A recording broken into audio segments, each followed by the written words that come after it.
Eurovision fam, it's Alesia Michelle. I am so excited today. Oh my goodness. I'm not alone. And I love the days when I'm not alone because I'm joined by people. And so I don't just have to be talking into the computer, but like, not only am I not alone, I am joined by one of my favorite artists from Eurovision 2021. Okay, I just want to kick off and just say, I am loving the track and so many of the people on my page love the track. Can you tell me what was the process like for getting the song sort of Eurovision ready? Because originally it wasn't necessarily supposed to be your Eurovision 2021 song. So, regarding the song, our song, when we wrote it, it was like in summer. It was actually it was the first song we did after national selection, after the online Eurovision and everything connected to that. So, and we didn't think of this song as our entry for Eurovision. We were thinking about that the whole pandemic thing will end soon. Yeah, and there would be some concerts, and we wanted to do this song especially for our live concerts because the idea of the song, the Shum, is the song is based on Ukrainian ancient ritual dance and song. And we wanted to do this dance on our concerts with other people.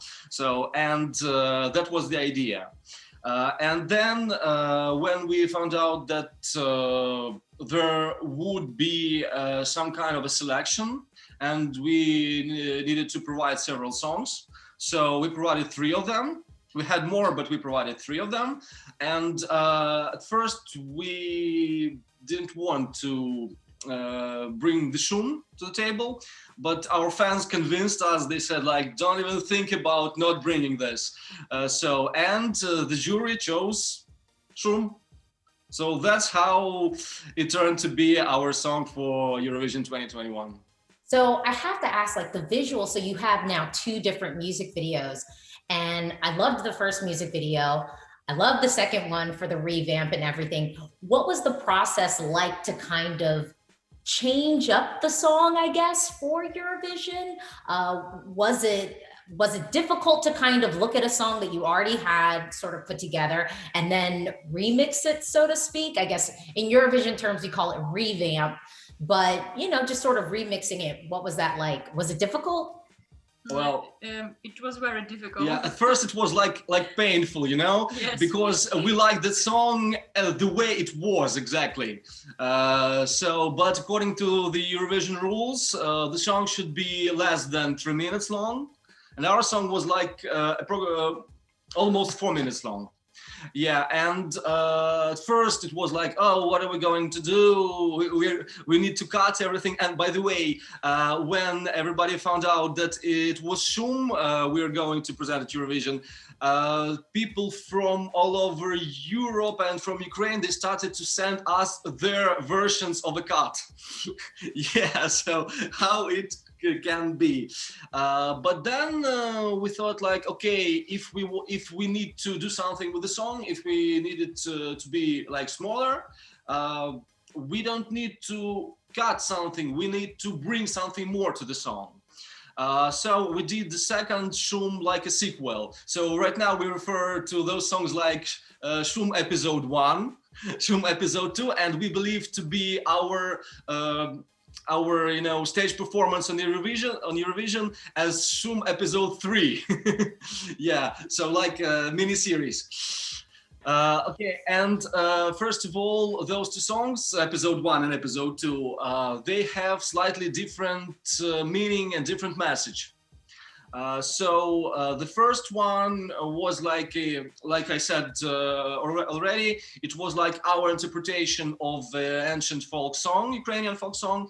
And the idea of that song was that Shum was actually an ancient okay. An ancient spirit of the forests our ancestors believed in. So, and they performed that dance and the song to evoke the spring. We put some additional meaning to that. So we had those costumes. Yeah, those ones. Oh, shit. Oh, shit. Well, firstly, are you okay? Tell me this will be on the interview. So my check is broken. Oh my gosh, the spirit said it's spring, let it go. Maybe I talk too much, you know? Thank you. It's spirit of Shum. Yeah. Well, I have to say, so I love that we've got episode 1, episode 2. You've given me now the perfect pivot into episode 3, which will be what you're going to do on the Eurovision stage. And I'm already known, people know me. We got to talk about the styling, okay? Because I love the styling that y'all have holistically. I loved Solovey last year, the visual that we had on stage. Do you know what you're wearing yet? And can you give us any hints? You don't have to give it away, but like any hints of what the styling will be like in the Netherlands? Yeah. Well, actually, no, you know, we cannot tell you everything right now because we are not allowed to. But there are some very interesting things about the stage show. It was like show, можно сказать, по костюму. It will be mystic performance and. Oh yeah, so it will be some kind of we want to do a kind of a ritual on stage. Yeah, so with I don't know how to say it. Well, you'll find out in a couple of months, you know. So it will be some kind of a ritual, and actually, this year Eurovision has some new rules, and one of them is that every country needs to shoot a backup video. It's like it's like Тут так же сформулювала. Що ти про це? Що сформулювала? Що таке backup video? No, our backup video it's about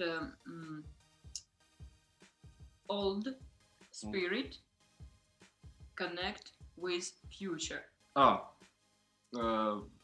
Okay, I'm liking what I'm hearing. I'm liking it, okay? And I have to say, Ukraine has a really good track record at the Eurovision Song Contest.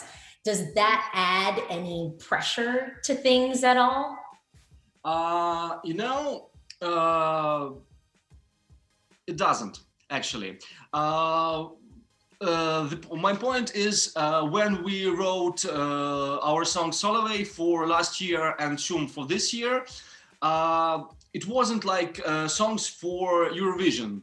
So, I mean, those two songs have something in common. When we wrote Solovey, we thought like, okay, we'll just do a song, and if we won't participate in national selection, we'll still have a good song. And almost the same thing happened to Shum. So when we wrote it, we didn't know it would be our song for Eurovision. So there wasn't any, you know, pressure like you need to do a banger song for Eurovision or something. So we did those songs without any expectations. Yeah, so we just thought about something, did something, and that was it. Yeah, and in this way it was like quite easy. Oh, not just very easy, but not very difficult. No, I think that that's good. And I think that that shows with what you're bringing on the stage, because you're doing something really unique, but also it feels authentic to who you all are as artists. And I think that that's really important for folks at the Eurovision Song Contest. So I do have a question. Have you gotten any advice from folks who have been to Eurovision before from the Ukraine? Maybe even not from the Ukraine, just any artists who have maybe participated in Eurovision before? Well, if I'm not mistaken, we had some advices from Jamala, who won Eurovision in 2016. Am I right? Щось вона пропонувала нам, що сказала. Yes. Yeah, so those those were several advices on lyrics, on the vocal melody, and maybe something else. Yes, she say that if you, she said if you want some. So she said if we needed some help, she Yes. could provide it. You're welcome. Yeah. So she was absolutely open for us. Yeah. And then actually we met her, you know, several weeks ago on one of our Ukrainian shows we did. So there's a Ukrainian version of Lip Sync Battle. Oh, yeah. So it started just a month ago or something on Ukrainian television, and we were there as guests on one of the episodes. So, and we met Jamala there and just had a little chat again about all those things. So I am known for being everyone's favorite American Eurovision fan. There's lots of Eurovision fans out there, but I'm folks' favorite American Eurovision fan. So I have a little mission, and this is like a challenge for you. I'm going to give you all 10 seconds. And if you had to talk to an American and convince them, because they might not really know what Eurovision is, and you've got 10 seconds to convince them to tune into Eurovision 2021, what would you tell them? Wow. Let me think. Let me think. You should think too. Oh, it's amazing show. Well, that doesn't work, I think. It's amazing show about music, about celebration of music. Well, actually, what I'm thinking about is have the 10 seconds already started or not? I think just anything. I mean, we're trying to get more Americans into it, and you know, there is going to be the American Song Contest. So we're not going to be competing in Eurovision ever. Hopefully not. Oh, Lord, please no. But we are getting our own song contest. So to get folks hyped, you know, for our own American Song Contest, yeah, what would you tell American people at home? Like, why should they watch Eurovision 2021? Well, I think American people should watch Eurovision 2021 because it's a perfect place for celebrating music and discovering new amazing artists that are already there. I will take it. I will take that pitch. All right. So have you, I'm assuming you've had an opportunity to kind of listen to some of the other Eurovision songs.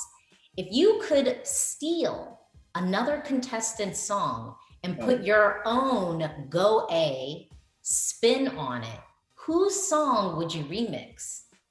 Oh, that's an interesting question because, you know, every song of every contestant has its own vibe, their own emotions, and I don't know if we can combine those emotions. Well, actually, our favorite song, Eurovision song of all time, is Euphoria by Loreen. Yes. Yeah, so as I already said, that Eurovision is a perfect place for discovering new artists. I think we wouldn't know about Loreen if it wasn't for Eurovision. Yes. And we've been big fans of her since then. Okay, calling Loreen. All right, here is the perfect collabo. Yeah, but we have one more, you know, artist or contestant. Last year, for online Eurovision, we needed to do a cover song for one of last year's or just whatever year's Eurovision contestants, and so we need to do 4 covers of 4 songs, and then Eurofans decided what covers would it be, and they picked Верка Сердючка, Dancing Lasha Tumbai. Yeah, so and we did a cover on that song. We did a drum and bass cover, and I think it was fitting perfectly, you know. So we did, like you said, we have brought a little to that, and it turned out to be very interesting, I think. Yes, I saw that. I thought that was really, really, really dope. So yeah. So if you're looking at any artist, like, yeah, maybe do you have a favorite song? Who are you thinking is perhaps maybe your biggest competition, because you're in semifinal 1, which is the Eurovision 2021 semifinal of death. It is like the most competitive semifinal ever, in my opinion, in the history of Eurovision, even more competitive than semifinal 1 of 2016, which a lot of people cite. Is there another act that you feel like, okay, they might be kind of doing some of the stuff that we're doing, or bringing something, the energy that you're bringing to the stage? Do you feel like there's an artist that might be your biggest competition at all? Well, actually, I cannot say that we refer to Eurovision like to a contest. So with winners or losers, and being competent on something like that. So it's like I said, it's more like a celebration of music for us. But we have our favorites, of course. Last year it was Lithuanians, the group. This year I like their song very much. Kate's favorite contestant is a guy from Iceland, Daddy. And John. And John from Switzerland. And from Australia. Oh, yeah, an Australian girl. And from Azerbaijan. Oh, yeah. So we have many of them, you know? Yeah, there's so many. I mean, this year, honestly, I think we've got a lot of variety this year. I think we've got a lot of different artists, and it seems like a lot of countries are sort of taking risks this year, which I love. I feel like y'all were already taking risks last year, which I love. But then you came back and I think leveled up even off of last year, which is like a challenging thing to do. Not everybody has leveled up. So I will just say thank you for leveling up and just making the playing field even more competitive, honestly. Are there any like influences or sort of musical inspirations you have? Maybe the first song that like you heard that made you want to do music? Let me translate that. Чи є якийсь вплив, може там якась пісня, яку ти вперше почула і вирішила, що ти хочеш займатися музикою? Чи, ну, типа, що вплинуло на тебе? Yes, it was a song. I hear it with my grandmother. Oh, I remember that. Ukrainian folk song. And soon I hear the Whitney Houston. Which one? I Will Always Love You? Yes. Standard. And so, yeah. And for my part, it all began with Radio Gaga by Queen. I was like 12 years old or something, and I heard them on TV, and something just blipped, and I thought, okay, this is what I'm going to do in my life. I love that. Thank you so much. And honestly, all of us are going to be rooting for you to tear it up on the stage and just make your country proud. You've already done that. So, I mean, the work is already done. And I'm just really looking forward to seeing what y'all are going to bring on the stage. I'm so excited. Thank y'all so much for talking to me today. Thank you very much for inviting us for this.